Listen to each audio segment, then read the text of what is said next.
శ్రీమాత్రే నమః, శ్రీ గురుభ్యో నమః. తదుపరి వృశ్చిక రాశి. వృశ్చిక రాశి వారికి సంబంధించి జూలై నెలలో ఈ యొక్క కాలసర్ప దోషానికి సంబంధించి చూస్తే మనకు కోణస్థానము, కేంద్ర స్థానాలను ఉంటాయండి.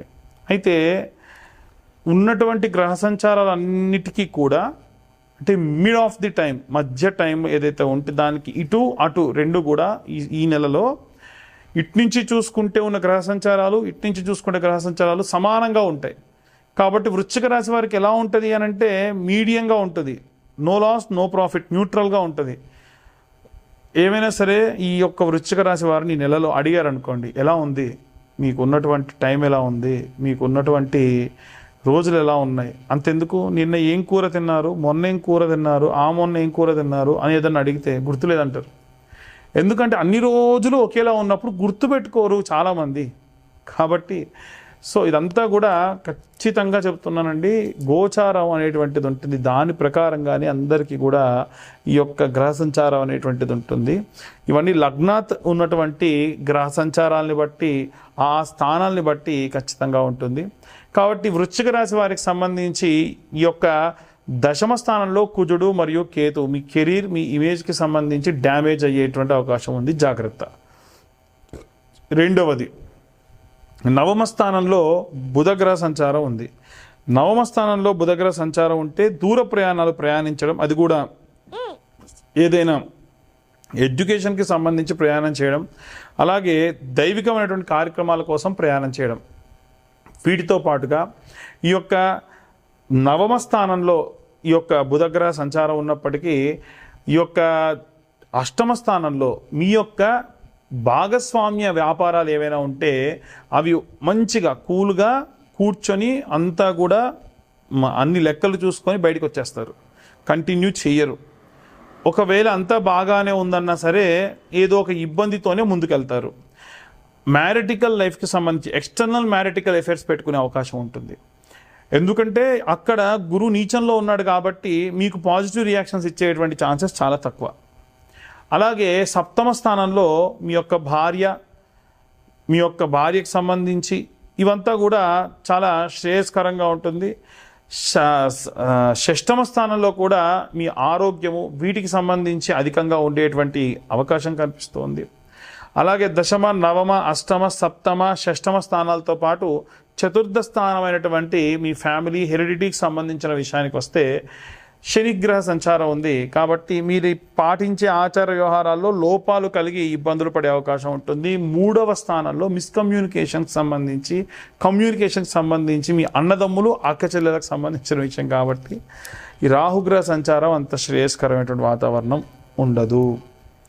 ఇవంతా గోచార రీత్యా చెప్తున్నామండి. పూర్తిగా మీ జాతకం తెలుసుకోవాలంటే మీ పేరు, మీ date of birth, time, place కింద ఉన్న నెంబర్కి కాంటాక్ట్ చేయండి. మీకు మొత్తం మీ జాతకం 60 నుండి 70 పేజీల్లో జాతకం అందిస్తాము. ఈ 2025 సంవత్సరంలో కేవలం 2025 రూపాయలు మాత్రమే ఛార్జ్ చేయడం జరుగుతుంది ఈ జాతకం మీ దాకా అందించడానికి. ఈ నెలలో జాతకం చెప్పించుకున్న వాళ్ళకి ఈ కరుంగలి మాల ఉచితంగా ఇవ్వడం జరుగుతుంది. ఆసక్తి కల కాంటాక్ట్ చేయండి. అందరూ కూడా ఎలాంటి రెమెడీస్ తీసుకోవాలి, ఎలాంటి మంత్రపఠనం చేయాలనే విషయాన్ని ఇప్పుడు మనం తెలుసుకుందాం. ఇది జూలై నెలలో కాలసర్ప దోషానికి సంబంధించినటువంటి విషయం. జూలై నెలలో మనకి రాహువు, కేతువుకు మధ్యలో మిగిలిన గ్రహాలన్నీ చిక్కుకొని ఉన్నాయి. ఎప్పుడైనా సరే రాహువుకు, కేతువుకు మధ్యలో మిగిలిన గ్రహాలన్నీ చిక్కుకొని ఉంటే అది కాలసర్ప దోషం కిందికి పరిగణలోకి తీసుకుంటారు. అయితే ఈ రాహుకేతువులకు మధ్యలో గనక ఈ యొక్క గ్రహాలన్నీ చిక్కుకొని ఉంటే మరి అందులో ఏ గ్రహాలు అనుకూలంగా ఉన్నాయి, ఏ గ్రహాలు అనుకూలంగా లేవు, దానివల్ల ఎలాంటి పరిస్థితులు ఉంటాయి, ఇవన్నీ కూడా మనకు ఈ యొక్క కాలసర్ప దోషం ఉన్నటువంటి కాలంలో తెలుస్తుంది. కాలసర్ప దోషం ఉంటే ఏమవుతుందనంటే పనులు సజావుగా సాగవు, ఏవైనా సరే అనుకున్న పనులు అనుకున్నట్టుగా జరగవు, దగ్గర దాకా వచ్చి వెళ్ళిపోవడము, అలాగే ఆరోగ్య సమస్యలు రావడము, ఇలాంటివి వస్తూ ఉంటాయి. అంటే అంత శ్రేయస్కరమైన కాలం కాదు. అయితే ఇప్పుడు ఈ గ్రహాలు ఎక్కడెక్కడ ఉన్నాయి, దాన్ని బట్టి ఎలాంటి పరిస్థితులు ఉంటాయి అనే విషయానికి వస్తే మనకు ఉన్నటువంటి గ్రహాలన్నీ కూడా చూసుకుంటే రాహు తర్వాతకి శని, ఆ తర్వాతకి శుక్రుడు 3వ స్థానంలో రాహువు నుంచి, చతుర్థ స్థానంలో గురువు, అలాగే పంచమ స్థానంలో బుధుడు, అలాగే షష్టమ స్థానంలో కుజుడు మరియు కేతు గ్రహాలు చిక్కుకొని ఉన్నాయి. ఇలా ఉన్న సమయంలో ఎవరన్నా ఇనుముకు సంబంధించి పనులు చేసే వాళ్ళకి అనుకూలంగా ఉంటుంది. శుక్రుడికి సంబంధించి అంటే ఎవరైనా సరే ఒక కాస్మెటిక్స్ కానీ, బ్యూటీకి సంబంధించి కానీ, అలంకారానికి సంబంధించి కానీ, సినిమా వాళ్ళకు అనుకూలంగా ఉంటుంది. అలాగే రాజకీయ నాయకులకు అనుకూలంగా ఉంటుంది. కానీ ఎవరైతే ఉద్యోగస్తులు ఉన్నారో ఉద్యోగస్తులు ఎవ్వరికి కూడా బాగాలేదు. రెసిషన్తో కూడినటువంటి కాలం అని చెప్పొచ్చు. బిజినెస్ పరంగా కూడా వ్యాపారస్తులు కూడా చాలా నష్టపోయేటువంటి కాలము. అలాగే కుజుడు మరియు కేతువు ఎప్పుడైతే కలిసి ఉందో ఆ సమయం కూడా అంత శ్రేయస్కరం కాదు. కాబట్టి ఏం చేయాలి అని అంటే అందరం ఈ రాశివారు ఆ రాశివారని కాదు, ఇంట్లో ఉన్న చిన్న పిల్లలు పెద్ద పిల్లలు అని కాదండి, అందరూ కూడా చేయవలసినటువంటి పని ఏమిటి అని అంటే సుబ్రహ్మణ్యేశ్వర స్వామి ఆరాధన చేయడం మంచిది. సుబ్రహ్మణ్య ఆరాధన విశేష శక్తినిస్తుంది. కాస్త డబ్బున్న వాళ్ళు ఏం చేయండి అంటే ఏ స్కందగిరి టెంపుల్కో అక్కడ అభిషేకం చేయించడము, పళని కానీ కుక్కి కానీ, అలాగే ఈ యొక్క సుబ్రహ్మణ్యేశ్వర స్వామి క్షేత్రాలు ఎక్కడెక్కడ ఉంటే అక్కడక్కడికి వెళ్ళి దర్శించుకొని రావడం మంచిది. మనం అంత దాకా వెళ్ళి చేయలేమండి, కాస్తలో కాస్త మన ఇంటి దగ్గరే మనం ఏవైనా చేయగలమా అంటే మనము ప్రతి మంగళవారము ఈ నెలలో ఉన్నటువంటి అన్ని మంగళవారాలు కూడా జూలై నెలలో జంట నాగులు ఉంటాయి కదా, జంట నాగులకు ఇప్పుడు నేను చెప్పిన విధంగా మీరు పూజ చేసుకోండి. ఒకటి, ఒక 2 లీటర్ల వాటర్ బాటిల్ తీసుకోండి. ఎంగిలి చేయకుండా ఆ నీళ్లు మొదటి వారం దేవుడికి వాడండి. 2వ వారం నుంచి బాటిల్ దేవుడి పూజకే పక్కకు పెట్టుకోండి. అయితే ఈ తీసుకెళ్ళినటువంటి పదార్థాలు ఏమేమి తీసుకెళ్ళాలంటే వాటర్ బాటిల్ ఒకటి, అలాగే పాల ప్యాకెట్, అది కూడా ఆవు పాల ప్యాకెట్ ఒక 10 రూపాయలతో 20 రూపాయలతో తీసుకొని వెళ్ళండి. అలాగే ఒక 5 నుంచి 10 రూపాయల క్వాంటిటీ కల పసుపు కుంకుమ, 5 రూపాయల పసుపు 5 రూపాయల కుంకుమ, అలాగే కొంత గంధం, అలాగే ఒక్క 10 రూపాయల పూలు, అంతే, ఎక్కువద్దు.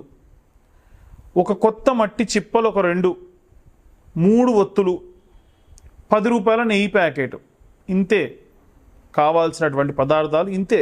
ఏదైనా పండు తీసుకెళ్తే ఒక 2 అట్టిపళ్ళు, అంతే. మొట్టమొదలు జంట నాగుల దగ్గరికి వెళ్ళి మనసులో ఈ పూజ చేసినంతసేపు కూడా ఓం నమో స్కందాయ నమః అన్న మంత్రం చెబుతూ ఆ నీళ్లను పోసి శుభ్రంగా తుడిచేసి ఆ శిలను సగం వరకు వాడుకొని, నీళ్లు మొత్తంగా పోయకూడదు. పాల ప్యాకెట్తోని పాలు పోయండి, ఆవు పాలు. తర్వాతకు మళ్ళీ నీళ్లు పోయండి. తర్వాతకి ఇంత చిన్న ఆకు కానీ పేపర్ ప్లేట్ కానీ తీసుకుని దాంట్లో పసుపు మరియు గంధము, పసుపు తక్కువ గంధం ఎక్కువ కలుపుకొని ఆ శిల మొత్తానికి కూడా చందన లేపనని రాయండి. మనకు సుబ్రహ్మణ్య బాలము అని, సుబ్రహ్మణ్య గద్యము అని, సుబ్రహ్మణ్య కరావలంబ స్తోత్రము అని ఇలాంటివి ఉంటాయి. ఎవరన్నా చదవలేని వాళ్ళు ఈ కరావలంబ స్తోత్రం ఫోన్లో పెట్టేసుకొని మీ పక్కన పెట్టేసుకొని కేవలం ప్రతి పద్యానికి ఆఖరిలో శ్రీ సుబ్రహ్మణ్య కరావలంబం వల్లీసనాదమమదేహి కరావలంబం అన్న మంత్రం వస్తూ ఉంటుంది. ఆ ఆఖరి మంత్రాన్ని చెప్పినా చాలు, ఆ పద్యం అంతా వస్తుంది. కాన్సన్ట్రేషన్ అంతా పద్యం మీద పెడుతూ మనం ఆ శిలను రాస్తూ వల్లీసనాదమమదేహి కరావలంబం అని వస్తుంది. అలా వచ్చినప్పుడు ఓం నమో స్కందాయ నమః మనసులో అనుకుంటూ శిలకు రాయండి. ఆ గంధం పసుపు కొద్దిగా గంధం ఎక్కువగా రాయండి.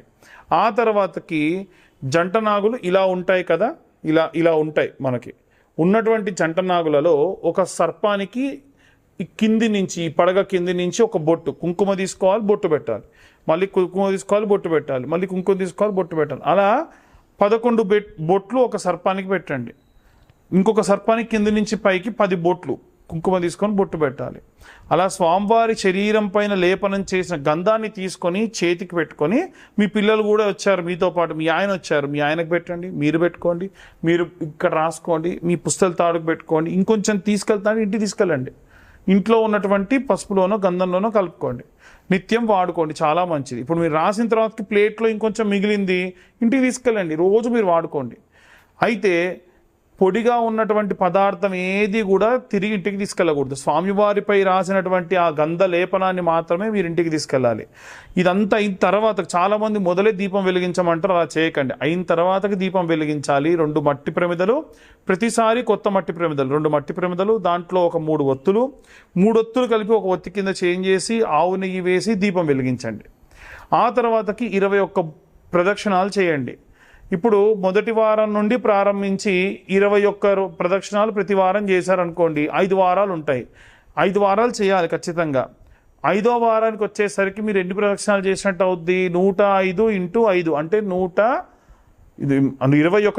× 5 అంటే 105 ప్రదక్షిణాలు చేసినట్టు అవుద్ది. ఆఖరి వారం 3 ప్రదక్షిణాలు ఎక్కువ చేయండి, 3 సార్లు బొట్టు ఎక్కువ పెట్టండి. దీనివలన మీరు పూర్తిగా 108 సార్లు ఈ యొక్క సుబ్రహ్మణ్యేశ్వర స్వామికి అంటే జంట నాగులకు ప్రదక్షిణ చేసిన దానితో సమానం. కాబట్టి విశేషంగా ఏదైనా సరే ఈ కాలసర్పదోషానికి సంబంధించి నెల మొత్తానికి కూడా కాలసర్పదోషం ఉంది కాబట్టి ఈ రకమైనటువంటి ఇబ్బందులు కలిగే అవకాశం ఉంటుంది. చాలా చాలా జాగ్రత్తగా ఈ యొక్క ప్రదక్షిణాలు చేసుకోండి. ఇలా చేయడం వల్ల విశేషంగా మీరు సత్ఫలితాలు పొందవచ్చు. ఇదంతా కూడా మేము గోచార రీత్యా చెప్పేటువంటి విషయములు మాత్రమే. చాలామందికి చాలా రకాల అనుమానాలు ఉంటాయి. అయితే మన ఛానల్ చూసే వాళ్ళు నేను బాగా వెరిఫై చేసిన తర్వాతకి తెలుసుకుంది ఏంటంటే, మారుమూల గ్రామాల వాళ్ళు, ఉదాహరణకు చెప్పాలనంటే ఒరిస్సా బార్డర్ వరకు, విజయనగరము, శ్రీకాకుళము, కర్నూలు, అలాగే కడప జిల్లాల్లో ఉన్నటువంటి వాళ్ళు, నల్లగొండ జిల్లాలో ఉన్నటువంటి వాళ్ళు, కృష్ణా జిల్లాలో ఉన్నటువంటి వాళ్ళు, తెలంగాణలో కూడా నిజామాబాద్, బైన్సా దాకా కూడా చాలామంది ఈ యొక్క వీడియోలు చూస్తూ ఉన్నారు.